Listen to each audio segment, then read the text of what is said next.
शहजाद चौधरी साहब, सिंध के बल्दियाती इंतखाबात के नताइज जो अब तक के सामने आ चुके हैं, 2400 से ज्यादा का फर्क है पहली और दूसरी जमात में। क्या पीपल्स पार्टी का कोई मद्दे मुकाबले नहीं है सिंध में? देखिए, एक तरीके से तो कहा जा सकता है कि इस वक्त तो ऐसी बात नहीं है, लेकिन एक चीज़ याद रखें कि ये जो बल्दियाती इंतखाबात हैं, इनकी लोकल डायनामिक्स बहुत स्ट्रांग होती हैं।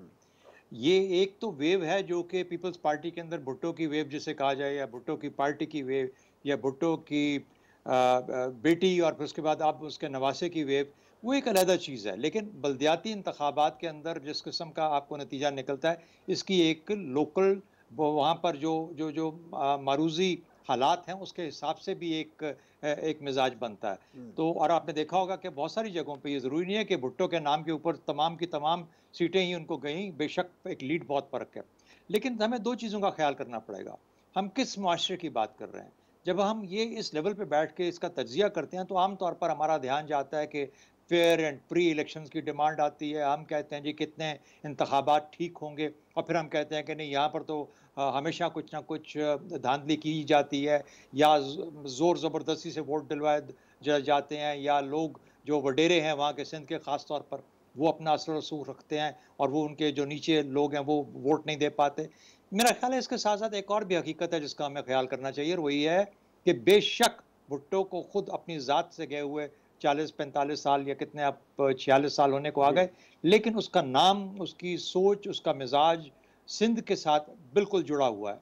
और यही किसी बड़े आदमी का मेरे हिसाब से एक जिसे कहते हैं कि टेस्ट होता है कि उसके जाने के बाद कितनी देर तक लोग उसको याद रखते हैं। आज भी लोग भुट्टो के नाम को वोट देते हैं, बेनज़ीर के नाम को वोट देते हैं, तो वो भी हकीकत अपने तौर पे मौजूद है।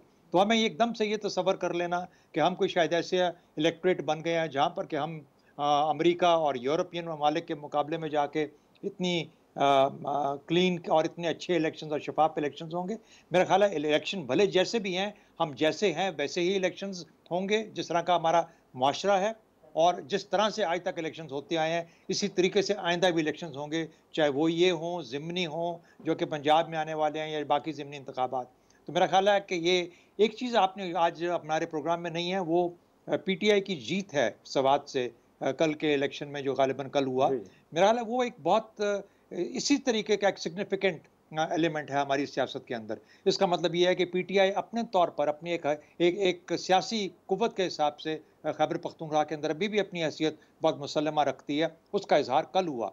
तो ये नहीं है कि जो हुकूमत सर पे बैठी है वही जीतेगी, बेशक सूबाई हुकूमत उनकी है, लेकिन तमाम इंतखाबात जहाँ जहाँ पर भी होंगे उनका उनके एनवायरनमेंट, उनका कॉन्टेक्स्ट, उनका मिजाज, उनका तरीका, वो लोगों की सोच का अंदाज मुख्तलिफ होगा। तो भुट्टो के अंदर सिंध का नाम लिया आपने, मेरा ख्याल है कि बिल्कुल वो भी अपनी जगह पे है, तमाम चीज़ें मिल मिला के, लेकिन फिलहाल मुझे लगता है कि पीपल्स पार्टी का वहाँ पे कोई फिलहाल तोड़ कोई नज़र नहीं आता। राइट।